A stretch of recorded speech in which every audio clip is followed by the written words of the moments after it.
సర్వమంగళమాంగళ్యే శివే సర్వార్థసాధికే శరణ్యే త్ర్యంబకే గౌరి నారాయణి నమోస్తుతే. పై శ్లోకం సనాతన ధర్మంలో అత్యంత శక్తివంతమైన పవిత్రమైన శ్లోకాలలో ఒకటి.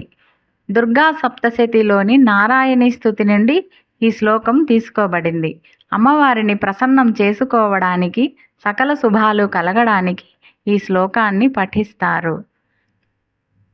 భావం: సమస్త శుభాలను కలిగించే ఓ మంగళ స్వరూపిణి, పరమశివుని అర్ధాంగి, భక్తులు కోరిన కోర్కెలను మరియు పురుషార్థాలను సిద్ధించే తల్లి, శరణు వేడిన వారిని కంటికి రెప్పలా కాపాడే రక్షకురాలివి, 3 కన్నులు కలిగిన ఓ గౌరీదేవి, నారాయణ స్వరూపిణి అయిన నీకు నా వందనములు.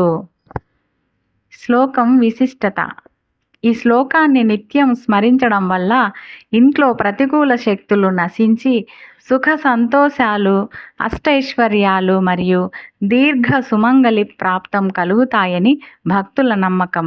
ఏ శుభకార్యం ప్రారంభించినా ఈ శ్లోకంతోనే దేవిని ప్రార్థిస్తారు.